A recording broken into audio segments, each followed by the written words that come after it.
Point of domain at x equals to a limit exist and continuous का meaning क्या है अगर वो एंड पॉइंट ऑफ डोमेन है।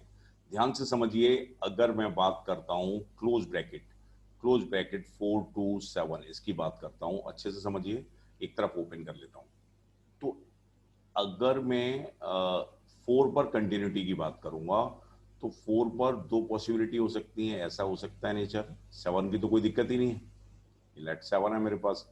एक ये हो सकता है नेचर, दूसरा नेचर मेरे पास क्या हो सकता है, जो 4 है, 4 पे जो वैल्यू आ रही है वो लाइक कुछ भी है, इस टाइप का नेचर भी पॉसिबल है। ठीक है ना। तो अगर मैं यहाँ 7 ओपन है तो मैं यहाँ पर कंटिन्यूटी की बात नहीं करूंगा। 4 पे यहाँ पे मैं बात करूंगा तो ये यहाँ से स्टार्ट हो रहा है, तो यहाँ पर ओनली f(4) एंड ये वैल्यू आ रही है मेरे पास और ये ओपन है। एंड तो f(4) and f(4) plus check करेंगे, मतलब 4 पे कंटिन्यूअस फंक्शन होगा।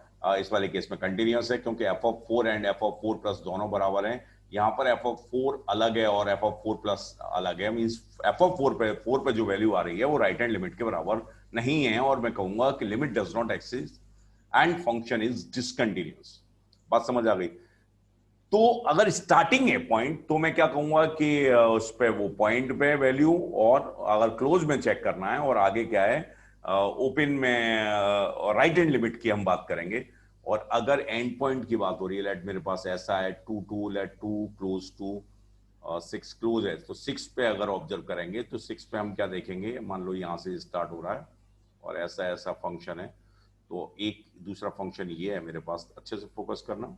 लेट ये है, ये मेरे पास 2 है और ये 6 है, और यहाँ पे मुझे ऑब्जर्व करना है 2 ओपन से 2 क्लोज से 6 ओपन।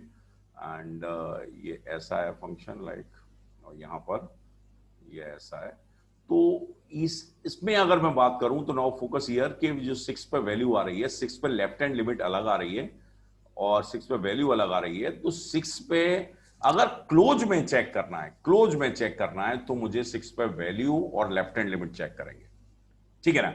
लेकिन अगर मुझे ओपन में चेक करना है तो इसे मैं कोई दिक्कत नहीं, ओपन में तो पॉइंट ऑफ डिसकंटिन्यूटी से नहीं माना जाएगा। लेकिन अगर एंड पॉइंट पे क्लोज में चेक करना है तो मैं उसे स्टार्टिंग पॉइंट है तो उस पॉइंट पे वैल्यू और राइट हैंड लिमिट, और एंड पॉइंट है अगर तो उस पॉइंट पर वैल्यू और लेफ्ट हैंड लिमिट को ऑब्जर्व करेंगे।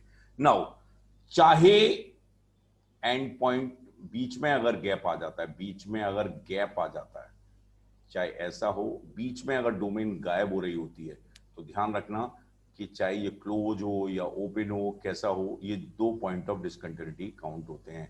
अगर ये इंटरवल बड़ा है मेरे पास तो हमेशा ये दो पॉइंट ऑफ डिसकंटिन्यूटी माने जाएंगे, x1 और x2 दोनों पॉइंट ऑफ डिसकंटिन्यूटी माना जाता है।